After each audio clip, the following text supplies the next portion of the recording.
Hey everybody, welcome to Garden Time with Belle. Today is another walkabout. This is going to be my June walkabout part 2. And for today's video, I want to take you all inside my raised bed garden where there are lots of vegetables and herbs and cut flowers growing. And I'm sure just like yesterday's video with the walkabout part 2, I'm going to be noticing things that need attention, and I'm going to probably be creating a to-do list as we go along. So that'll be our first stop on today's garden tour. And then I want to take you on a walk with me up into the pollinator habitat. Some of you that follow my channel have seen our 2-acre pollinator monarch habitat, and let's get up there today and get a close-up look at what's growing. But before I take you inside the raised bed garden, I'm going to ask everybody to please like and subscribe to my channel so that I can continue to grow my channel and reach more wonderful gardeners just like you.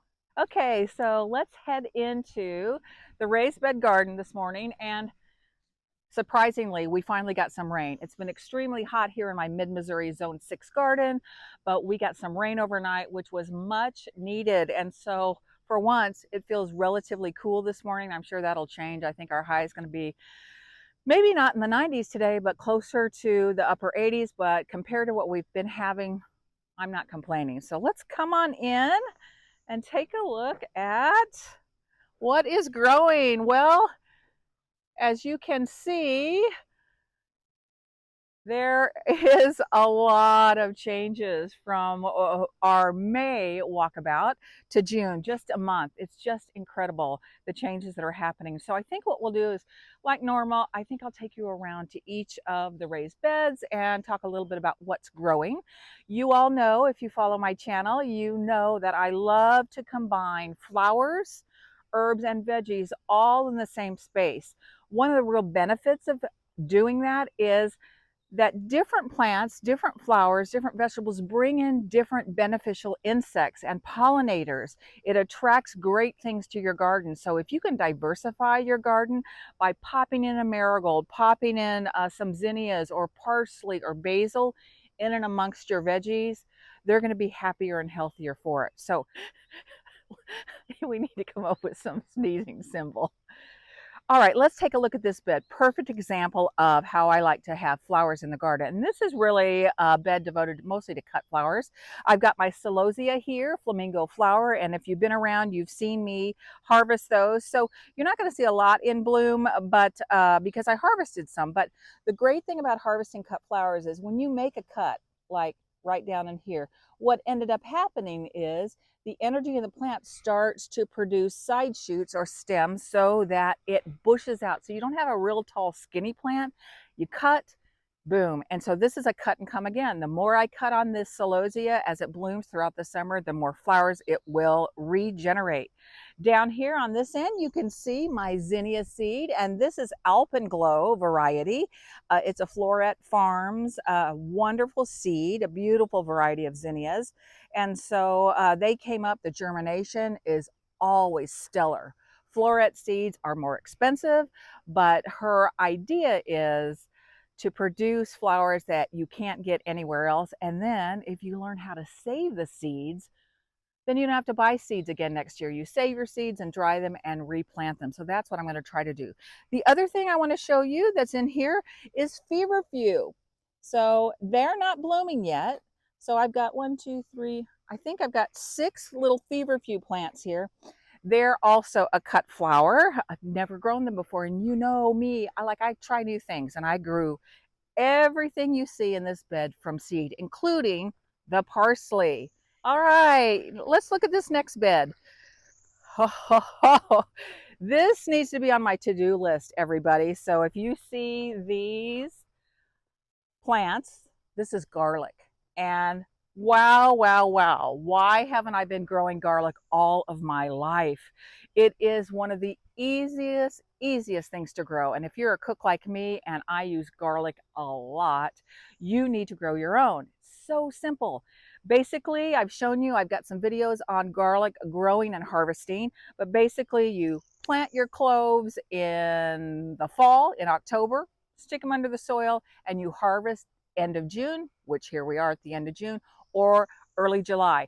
And you know it's time to harvest because you take a look at this plant. Generally speaking, they say it's time to harvest your garlic bulbs when the 1, 2, 3 sets of leaves start to turn brown like this. So that doesn't mean the plant is sick. That's actually an indicator that it's time to harvest. And so it's garlic harvest time. I've got to pull these within the next week for sure and then dry them.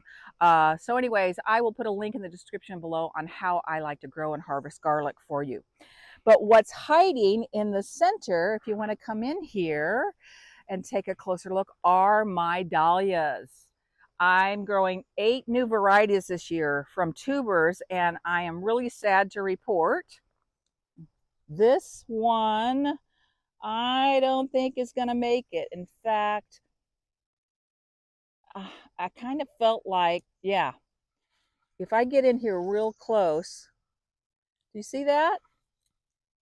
So, there's no rhyme or reason. My other dahlia plants are looking marvelous, but this burlesca, and it was a really beautiful hot pink tropical looking one, it bit the dust. You win some, you lose some. So there you go. But I'm going to have to be careful when I harvest the garlic because you have to dig the bulbs up that I don't disturb the dahlias, but I think I'll be okay.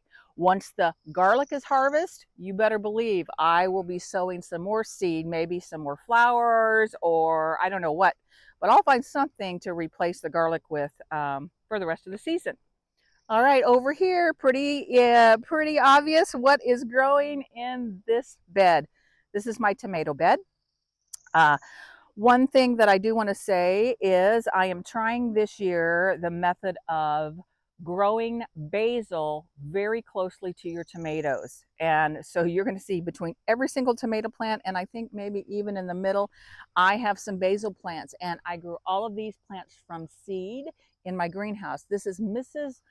Meyer's lemon basil, and it's really recommended as a great deterrent to pests that love tomatoes.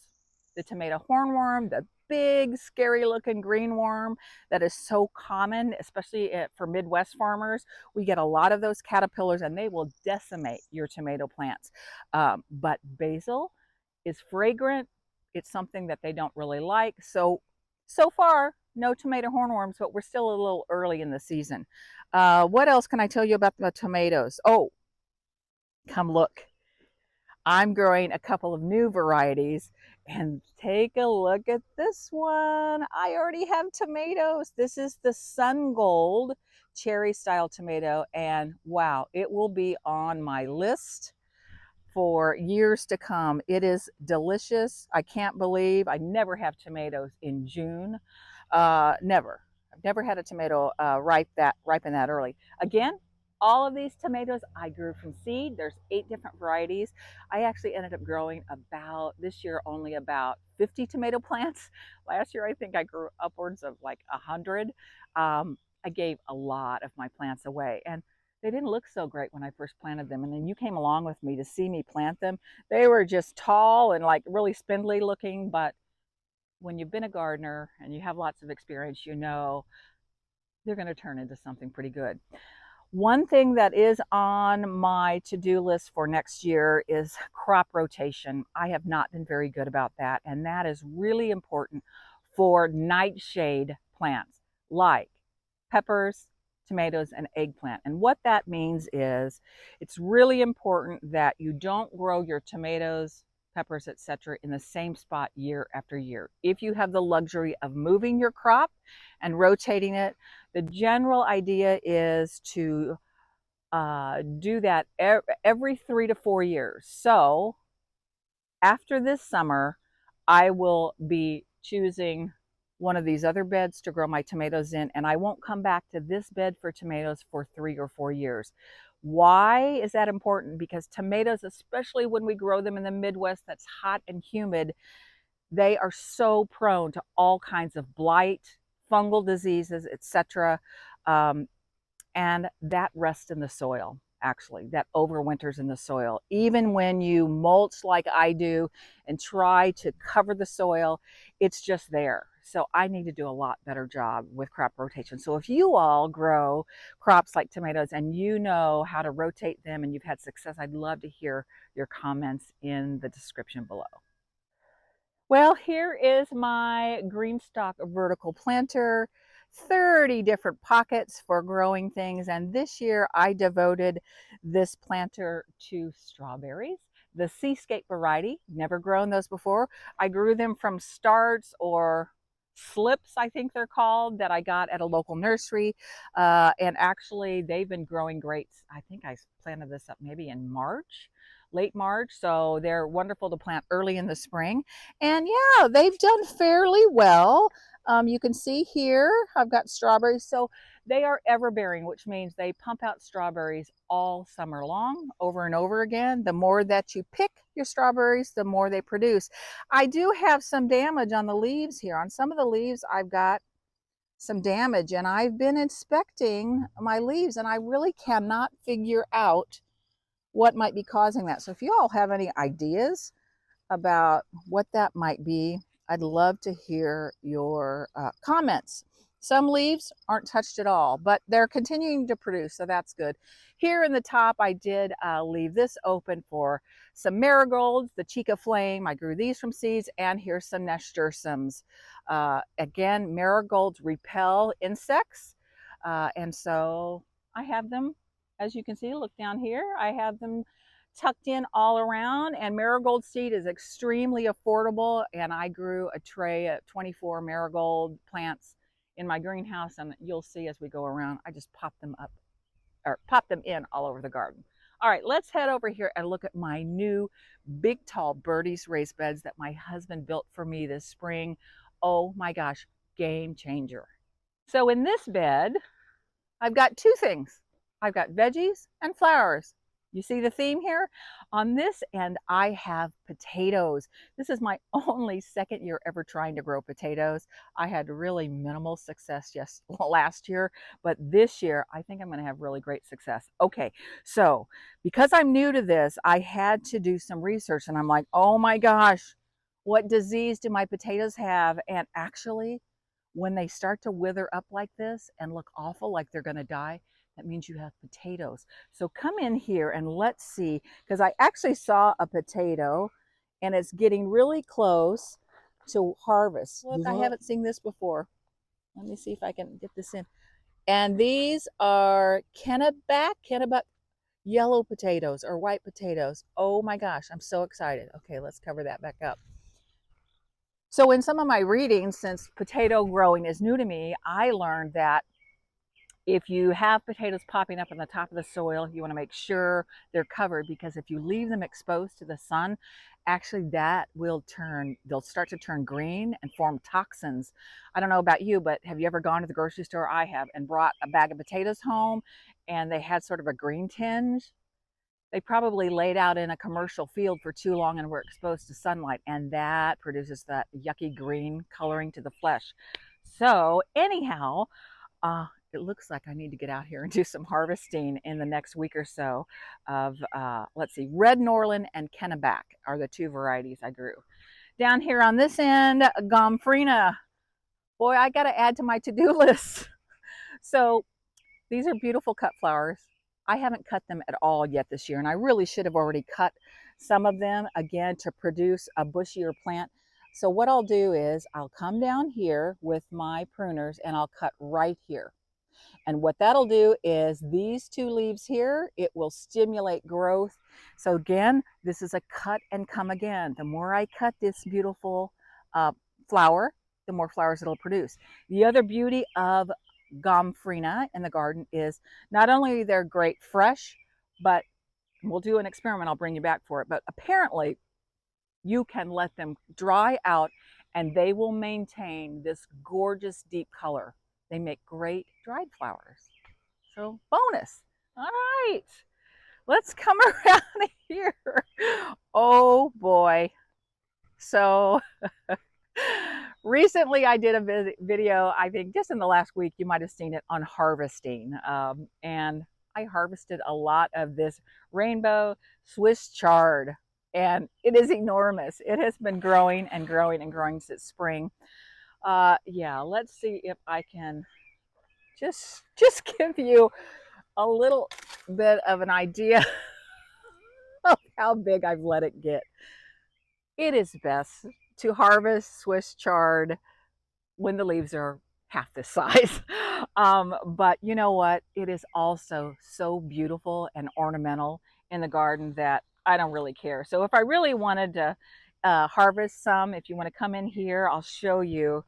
If I pulled the big leaves back, look at this glorious plant. I would want to be harvesting them about this size versus this size. Get the idea? Anyways, I could not be happier. I sowed them a little too closely. Again, I started these from seed in the spring. I will grow these every year in my garden, not only for their beauty, but when they are small, they're really great to put in stir fry and soup, stews. And the other day, I think I chopped some up and sauteed it and put it in a quiche. All right, here's some ageratum. Again, more cut flowers. So they are doing their job. Again, I grew all my ageratum from seed. I started them in the greenhouse and popped them in. So on either side of the Swiss chard is my ageratum. Before any of this ageratum was in here, actually I grew lots of spinach, 2 or 3 kinds of lettuce, and some escarole. That's a spring crop. Those are gone. It's far too hot where I live. So those came out and the ageratum came in. I love to do that. I don't like to leave my garden beds empty. When one crop or one flower is done, I think, okay, what else can I pop in there? This bed has, let's see, oh, lots of different things. This bed has carrots. In my harvest video that I just published a week or so ago, you came along with me as I harvest carrots, and the carrots are excellent, excellent, excellent. I've got scallions or green onions on this end, and I've got leeks on this end. The leeks will not be harvested for at least another month. They need a long time to get big, this big around. My green onions, quite honestly, y'all, I should have harvested them a lot earlier. I mean, they're still going to be fine for cooking, but if you're going to eat them raw, use them in salads or, you know, as a veggie, like on a veggie platter or whatever, you want to harvest them when they're a lot smaller than this. But these are still going to be absolutely delicious cooked up. But pretty soon, most of these are going to go away. And then I'm going to sow new seed right in the empty space, and they germinate quickly. They'll grow up and I'll have scallions the rest of the summer. In the front of the bed, you can see more marigolds, my Chica Flame, and you can see a row of nasturtiums, and I'm really confused. Just 3 or 4 days ago, these nasturtiums were perfectly green. And I came out here 2 days ago and they're looking a little crispy and a little yellow. It's probably because we've had a tremendous heat wave for several days. I'm assuming they're getting stressed. I've also seen people, though, that like to give nasturtiums some shade. And of course, where I have them planted, they're not getting any shade. So that could be part of the problem. But I'm going to leave them and see what happens. Of course, they're not flowering yet. If you remember over there at the stacker I just showed you, it's the same variety. Again, I just direct sowed the seed there. Okay, so here is a new plant. I am growing tomatillo. Never grown them before, but I love Mexican food. And I thought, I need to grow tomatillos so I can make tomatillo salsa and maybe some sauces. Anyhow, okay, here's what I learned about tomatillo. I had no idea. I went and I didn't start these from seed. I went to the nursery and I bought a pot.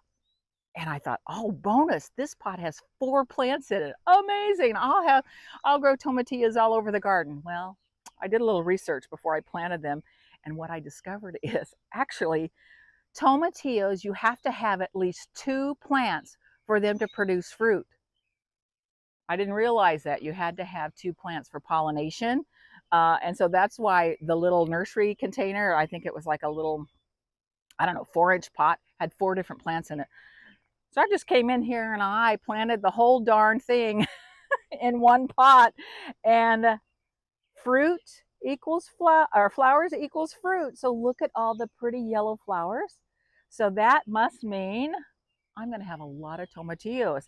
And we went ahead and gave it its own spot in the garden because honestly, I ran out of space. So my husband helped connect this pot to drip because everything you know is on drip irrigation. And if I just have a pot sitting out here with no drip to it, I'm going to forget and it's going to die. So that's turned out pretty well. All right, just a few more things to show you before we head up into the pollinator garden. Let's take a look at this last tall birdie's raised bed. And I'm hidden behind a sea of pepper plants and basil plants. I am growing 5 different types of peppers. And if we get in here, I've got 2 of these little plants, and these are the mini bell lunchbox variety. If you ever go to the grocery store and you've purchased those little snacking peppers, they only get as big as you just saw, that orange one. They come in orange, red, and yellow. I have 2 of those plants here, and they're already producing loads of peppers. They love this spot. Of course, I've got some more marigolds. I've got some parsley tucked in. And here's one thing I want to show you guys. Okay, this is one lemon basil plant. I have them in my tomato box. We just saw that. This lemon basil plant is twice the size of those, and this is what I'm thinking. My husband and I were talking about this the other day. These birdies raised beds have brand new soil because we just put them in this spring. Really great high quality raised bed mix with lots of compost.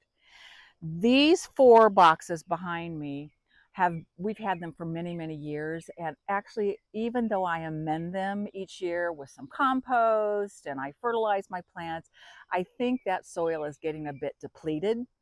That's what I'm thinking, because why would these same exact plants planted on the same exact day be twice the size and lush and full compared to those? So we're going to have to address that for next season. I think we may be modifying those beds a bit and really bringing in a bunch of new fresh soil, and we'll definitely source the raised bed soil mix that we use for the birdies beds, because as you can see, my plants are loving this soil, and soil is everything. It is absolutely everything. If you have crappy soil, your plants aren't going to like it and you're going to have crappy harvests. But if you have really high quality soil, your plants are going to love you for it. So anyhow, yeah. So, oh, can you come around here? I want to show you Big Bertha.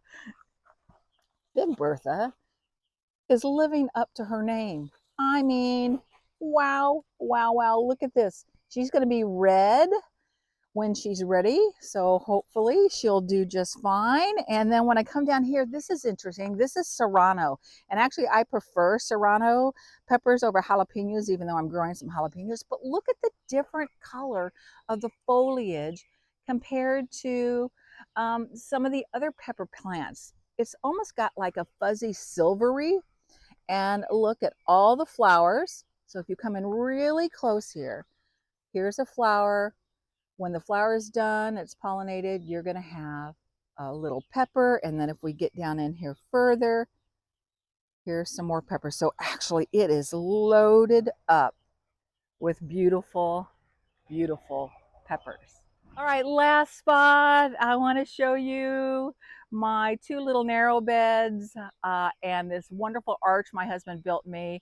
I like to grow vining crops, and I am doing that this year. So in this bed over here, I have cucumbers. They will grow up this cattle panel. And in this bed, I have some pole beans, green beans. I think this is Seychelles variety. Honestly, I can't remember the variety of the cucumbers.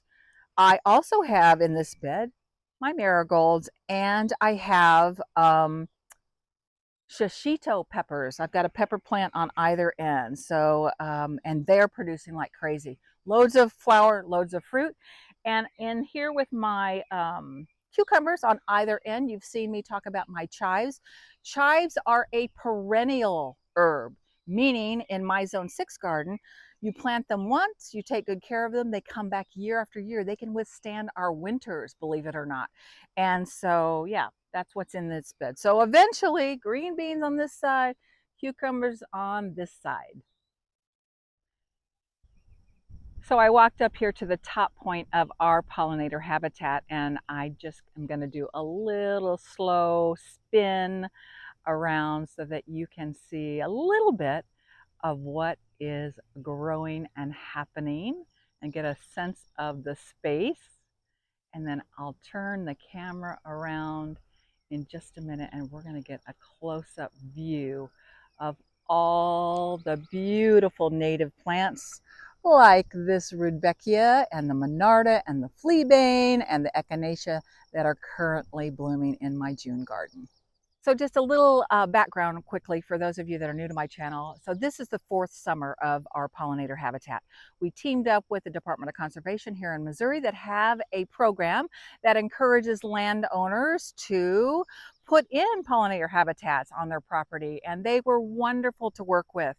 They developed a seed list for us, 26 variety of native seeds that attract monarchs, bees, all kinds of pollinators, and actually provide great shelter and habitat for small critters.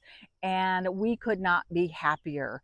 This changes from year to year. There are plants I'm seeing this year I never saw before. And again, remember, we're in our 4th season. So some of the seed lays dormant for a long time and then springs forth. So let's look at what we currently have. I'm going to point out a few things to you and we'll walk down the pathway. But first of all, what you may notice all over are these beautiful, beautiful rudbeckia or black-eyed Susan.